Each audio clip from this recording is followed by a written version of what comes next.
La chapelle Sainte-Anne fait partie des derniers monuments historiques remarquables de la Fouillouse. Elle est qui plus est située à l'entrée du village et elle a nourri beaucoup de légendes, beaucoup de fantasmes.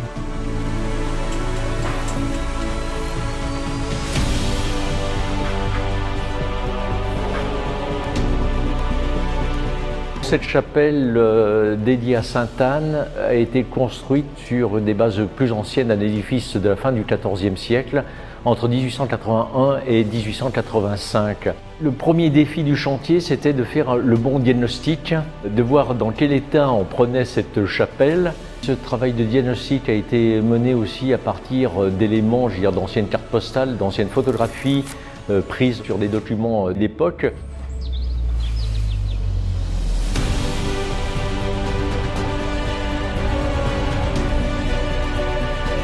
On a eu la chance de travailler sur le lot maçonnerie et taille de pierre, donc tout ce qui va être le travail de la chaux, le travail de la pierre, la taille, la pose, le travail des enduits, des revêtements, mais également sur le lot décor. C'est quelque chose qui est quand même assez particulier, qui mérite une certaine connaissance de la physico-chimie du bâtiment, notamment la maîtrise des pigments, des couleurs. Ça mérite une grande compétence en termes de savoir-faire, mais également une grande compétence technique.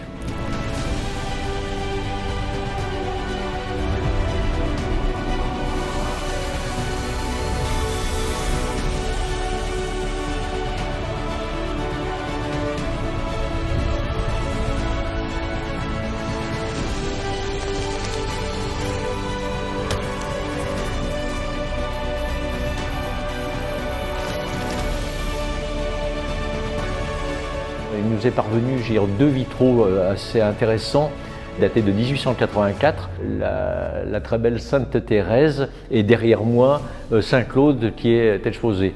Ces vitraux qui étaient dans un fort mauvais état quand on a démarré la restauration de cette chapelle, c'est Paul Barlas, vitrailliste, qui a travaillé de manière admirable et avec les techniques anciennes. Aujourd'hui, ils sont resplendissants par les couleurs et l'animation mise dans cette chapelle.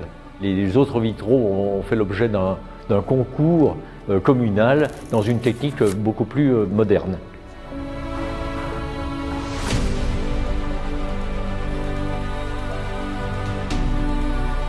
La fierté pour nous, c'est de livrer un projet qui respecte l'ancien, qui respecte le patrimoine et qui respecte aussi les hommes qui sont derrière. On a souvent tendance à dire qu'on laisse un petit peu de notre âme. C'est une vraie fierté.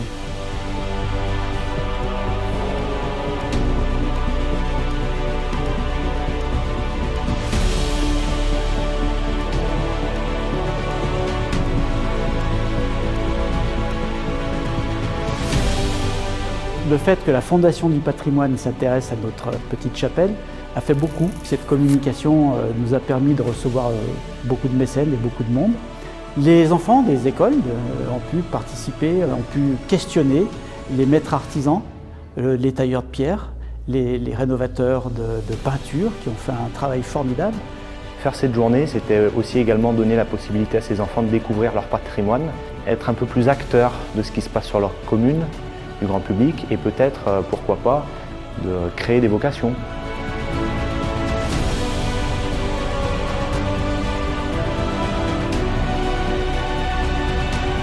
Alors cette chapelle Sainte-Anne, chacun a pris conscience de sa conservation, de sa restauration pour la sauver et pour lui donner peut-être un autre usage. Je dois dire que le résultat est particulièrement satisfaisant.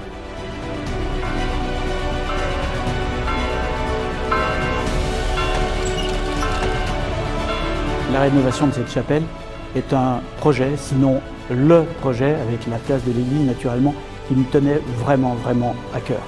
Elle sera, en dehors de l'architecture, un lieu de vie, un lieu d'échange, un lieu de culture, un lieu d'exposition. Cette chapelle Sainte-Anne, c'est vraiment une forme de solidarité et de cohésion de village qui en a fait sa réussite.